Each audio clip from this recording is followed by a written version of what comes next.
Welcome to the Freedom Geek Real Talk, where Imogen, the original Freedom Geek, talks with her core team of Filipino virtual assistants about a specific topic. Here, the team kicks off touching on money matters from the Filipino perspective. Does anyone else miss anything from the corporate world? Travel, I would say.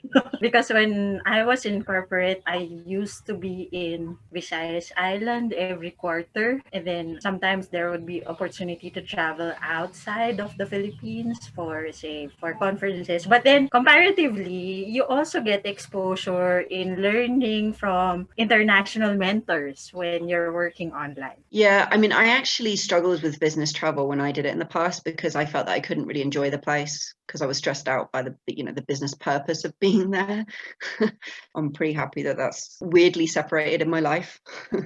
Because I'm digital nomad, so I live in these places where I want to be, and then working is the familiar thing that hooks me, and I love my work now, so it's very different. You guys didn't seem to have very much that you missed, actually, unless you're being a bit shy. What do you not miss apart from commuting from the corporate world? Long hours. I used to stay in the office for 14 to 16 hours in a day to monitor everyone. I don't miss the piercing eyes of a micromanager, like just inches away from me. So I don't miss that because I can concentrate when like I feel like someone's looking at me and I know that that person is like judging me already by how I'm working, or maybe because of how I sit down or things like that. I just didn't like being seated in a cube and then just around people and with the micromanager boss. So yeah, I didn't like that. So now that I'm working from home and I'm literally just alone and I just connect to you guys online, I feel so free. Like, because sometimes I could be really weird with how I brainstorm. Like sometimes I brainstorm walking around the house or even like playing or blasting music and then just dancing to it. I could be weird with that. So that's definitely something that I can't do when you're on site. I just feel free. I love that. That was a great description of like an office in hell. Yeah, you can tell Daniela's a creative. We're all a bit weird. Don't worry. I want a little room. It's never going to happen with the traveling. I don't know how, but I want a room that's made out of whiteboards. You could just lock me in there, and all the walls are whiteboards, and I have like a million pens. I don't even know what I would do in there, but I really like that room. I saw a meeting room that was kind of like that once. And I was like, oh, wow, you can draw on all the walls. I'd love to go in that room and go crazy, but it was not appropriate. What does anyone else not miss? The stress. The stress that I had in the bank. Of course, I was not missing that. Big stress. Okay.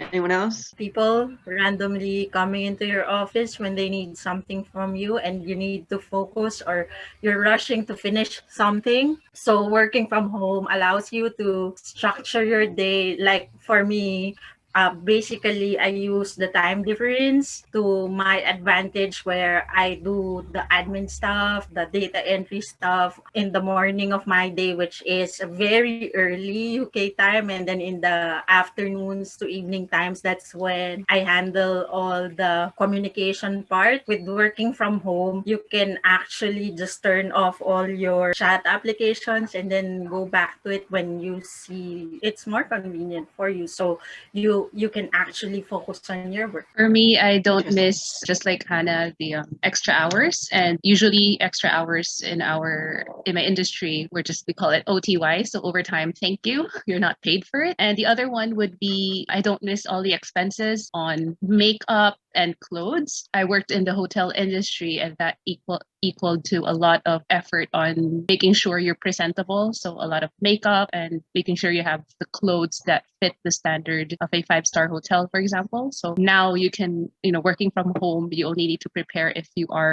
know you have to be in a video call with a client or in a meeting. But otherwise, you don't have to think about what you're going to wear for the day. Right. So Rachel's living in her pajamas. I must admit, from my side, I don't miss the politics, the bureaucracy, all of that. I mean, there's always going to be a little bit of something, I don't know, when people are together, it can just be really suffocating in a big corporate. And I like being a small, agile business where you can talk to different people, collaborate with different people, react quickly to different things. I have a lot of freedom as a decision maker. I feel like I empower you guys as decision makers as well, and that is great. On that as well, Imogen, something I don't miss is the fact that in corporate, like everything that you do has to have at least like 2 years of proven like efficacy, or like it did work. They're not really open to you starting off with a new idea. So that's something that can really stagnate, if it's the right term, to new standards, to the trends of the world. So yeah, that agility is something that I get to enjoy here in the Freedom Geek. It's just so empowering when Imogen tells me like when we're trying out a new stuff, if it works and it works, if it does not, then we move on to the next new thing. So yeah, that's just something that I really like from Imogen. Yeah, I just have to make one comment on that, which is like marketing is a young person's innovation industry. And the best marketeers I know are not teaching some traditional, did a degree in this stuff. They've gone out and they've marketed and they've built audiences of hundreds of thousands, millions, and they've sold. And those are the people that I follow. And those are the people I'd say to Daniela, go and learn from this person. They are incredible. It's ridiculous that marketing is stuffy and backwards. It won't get them anywhere.